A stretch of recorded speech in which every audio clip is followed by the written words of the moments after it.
Bwana ni mwema wakati wote.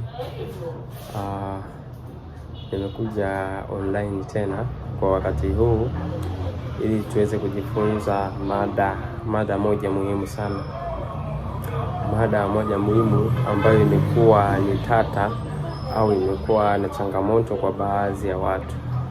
Wengi wameshindwa kuielewa na wengi wamekuwa na maswali juu yake.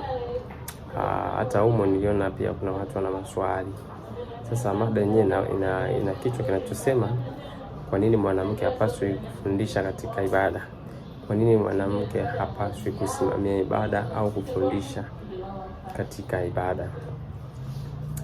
Ni kanisa la Waadventista Sabato na Matengenezo, tunaamini kwamba mwanamke hapaswi kufundisha katika ibada wala kumtawala mwanamume, kuwa juu ya mwanamume, kutokana na hoja za kimaandiko ambazo tunaenda kwa imeandikwa kama vile Torati inavyonena nayo pia. Katika kile kitabu cha kwanza cha Korintho, ile sura ya 14:33 mpaka 40. Kitabu cha kwanza cha Korintho sura ya 30. Kitabu cha kwanza cha Korintho sura ya 14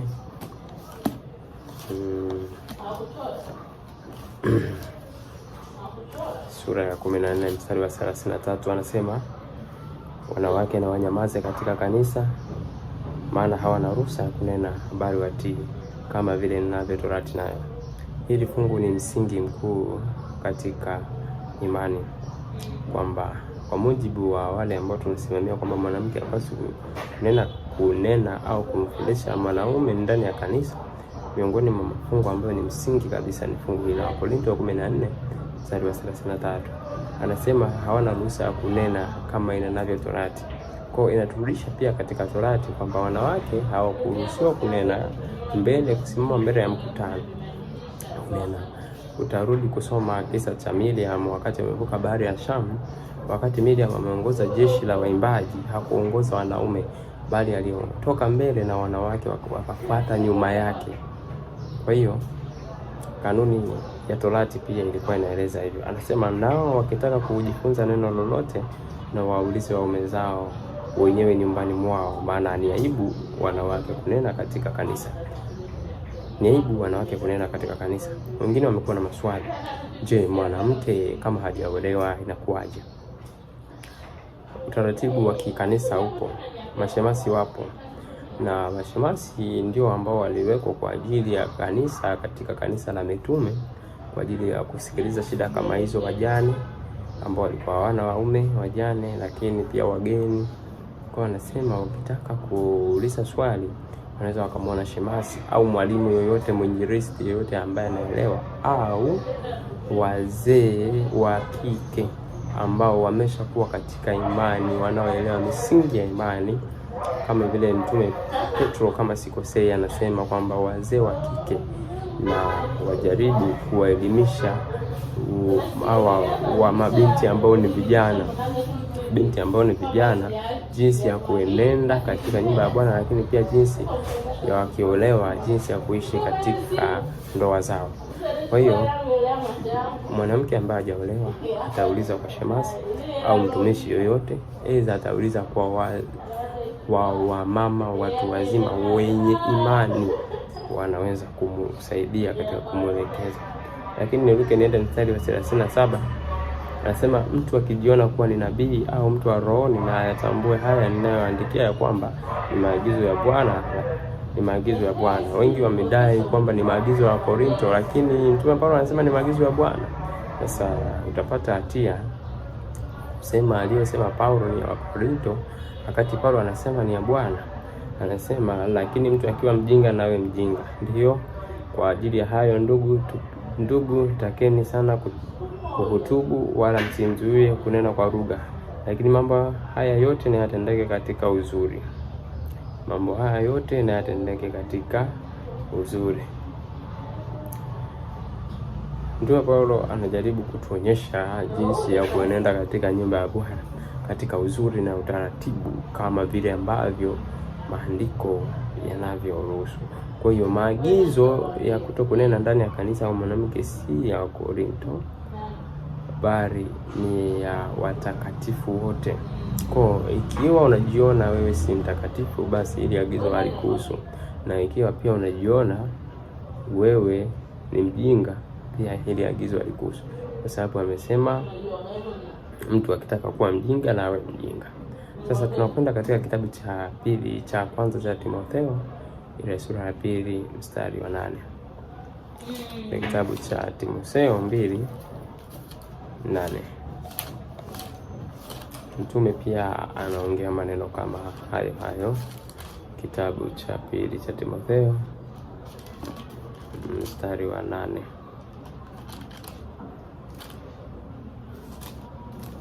Kitabu cha kwanza cha Timotheo mstari wa 2, sura ya 2 mstari wa 8. Sura ya 2 mstari wa 8 anasema, basi nataka wanaume na wasalishe kila mahali, huku wakiinua mikono yao iliyotakata pasipo hasira wala majadiliano. Basi nataka wanaume wasalishe kila mahali, huku wakiinua mikono yao iliyotakata pasipo hasira wala majadiliano.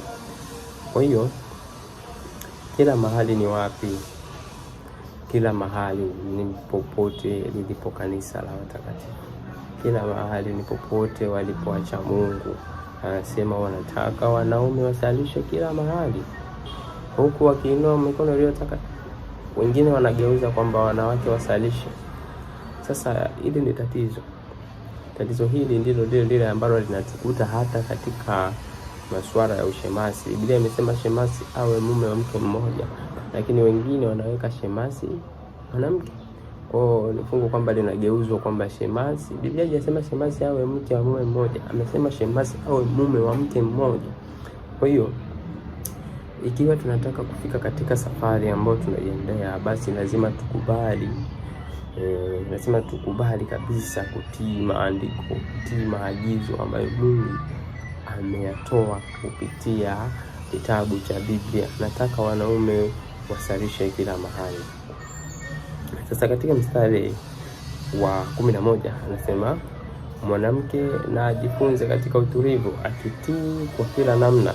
Simpi mwanamke ruhusa ya kufundisha wala kumtawala mwanamume, bali awe katika utulivu. Kwa maana Adamu hakudanganywa, ila mwanamke alidanganywa, akaingia katika hali ya kukosa, lakini ataokolewa kwa uzazi wake, kama wakidumu katika imani na upendo na utakaso, pamoja na moyo wa kiasi.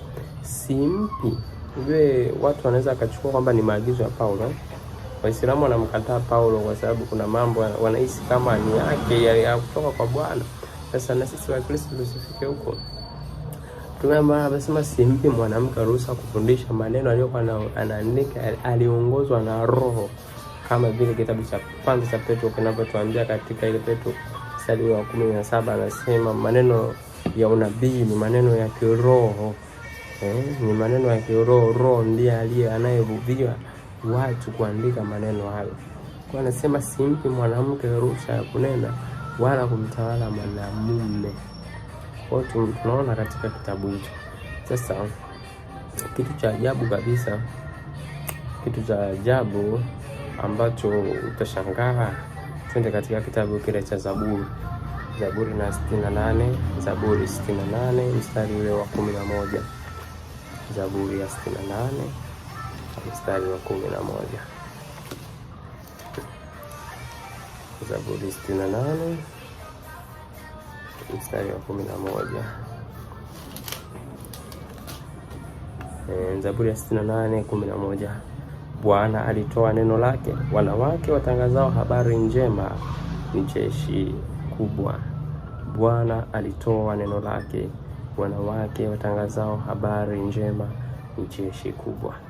Soma fungu hili unaweza ukachanganyikiwa, lakini uzuri tunashukuru Mungu kwa sababu tuko na lugha yetu ya Kiswahili. Ni lugha ambayo imetranslate kutoka lugha ya Kiingereza na kutoka katika fasiri nyingine.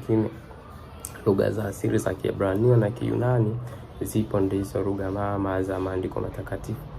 Kwa hiyo tunaweza kurejea katika chimbuko pia la fungu hili.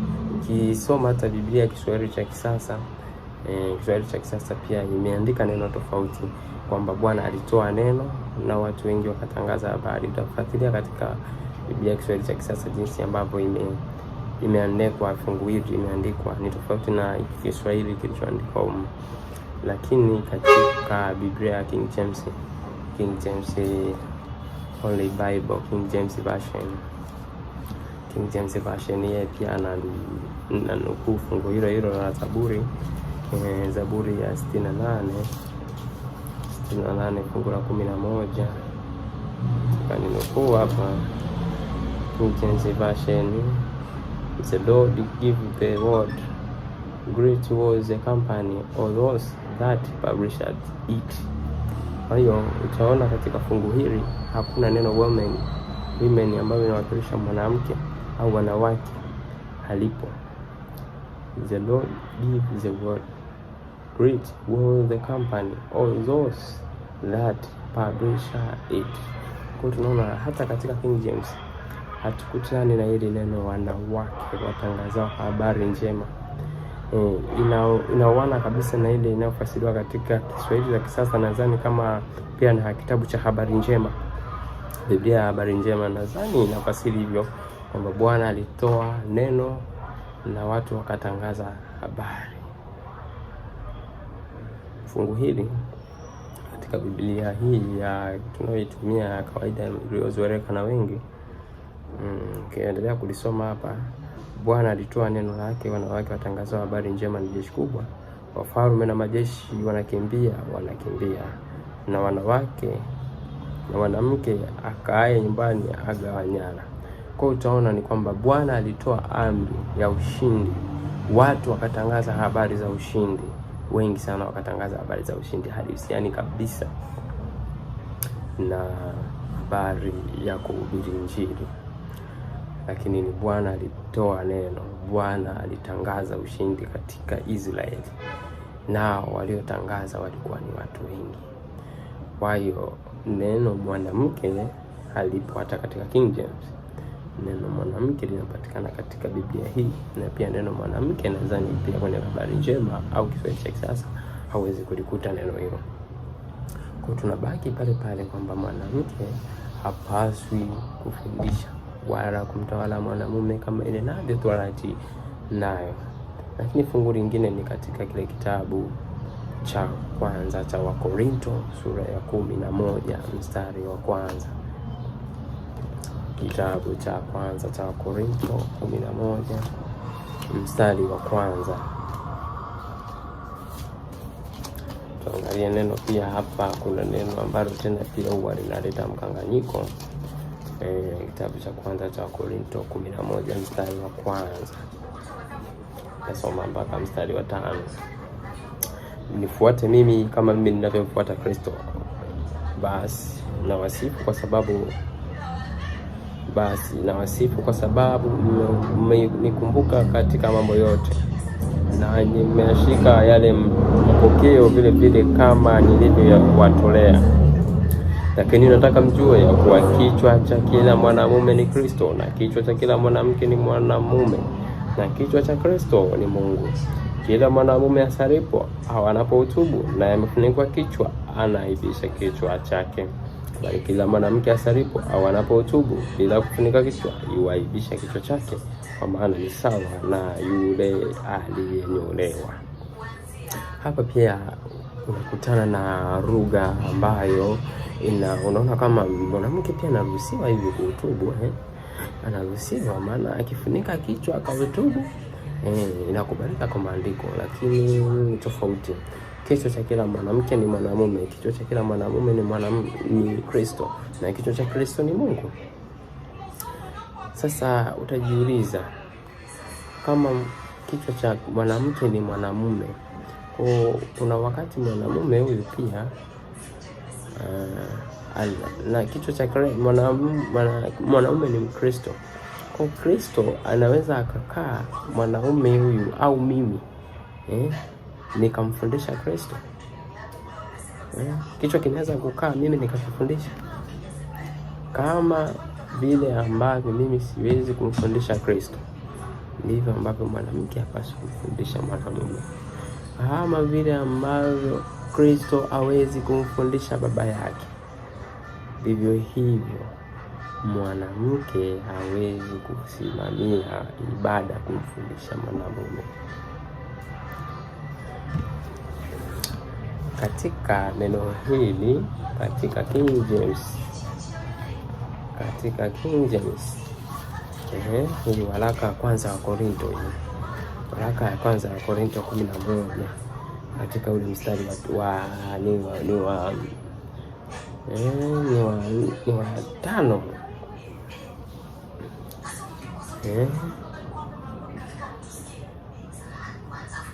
mstari wa 5, but every woman that prayer or prophesy,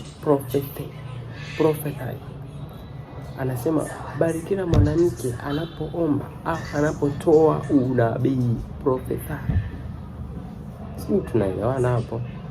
Sio anapohutubu, huko ametumia neno anapohutubu, lakini anasema but every woman that prayer or prophesy with ear head, anapotoa unabii, prophet, unabii, sio anapohutubu. Kuhutubu ni kusimama mbele ya watu na kupewa hotuba, lakini kutoa unabii ni kile kitu alichokuwa anafanya dada White. Bwana amempa maono, anakuja anaomba nafasi, anawaambia watu Bwana, kama vile tunavyofanya ushuhuda kanisani. Bwana, jamani, kuna mtu mwenye ushuhuda, mimi Bwana amenitendea hiki na hiki. Hiyo ndio maana inayopatikana katika kitabu cha Korinto wa kwanza mstari ule wa 11:5.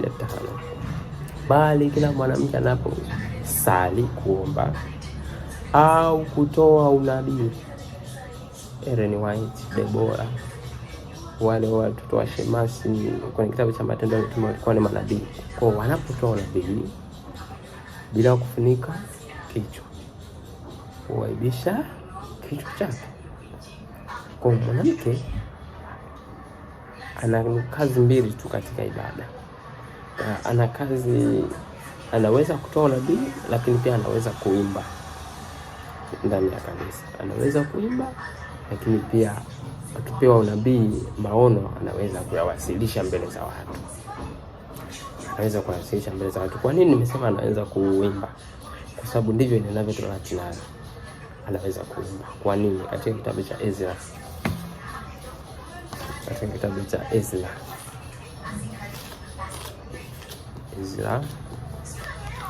sura ile ya 2, Ezra sura ya 2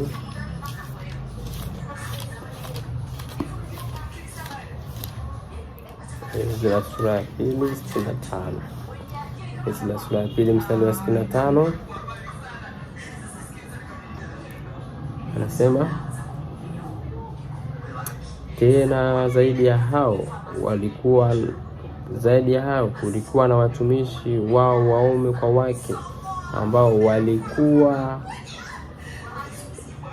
walikuwa 7,337, nao walikuwa waimbaji waume kwa wake 200.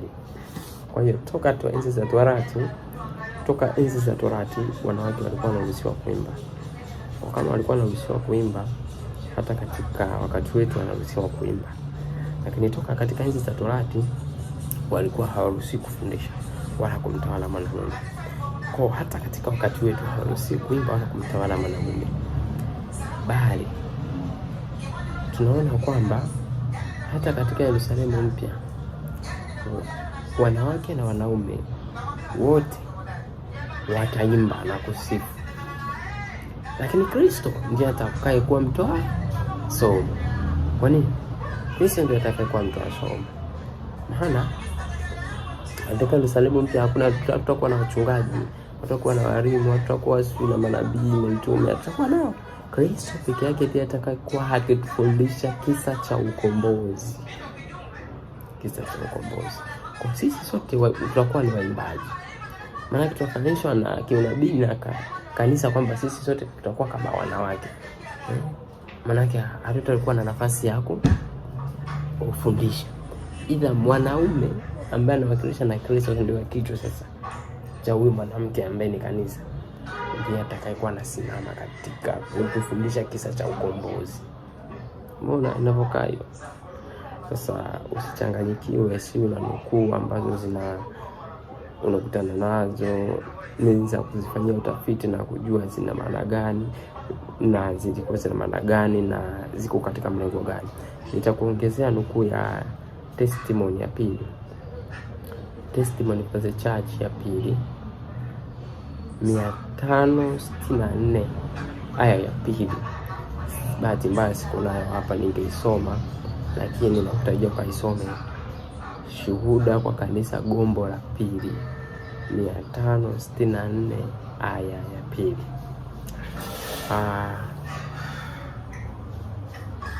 Nipende kuwashukuru wapendwa wetu watazamaji. Nilikuwa nimeonelea tujifunze mada hiyo siku ya leo. Mungu akubariki.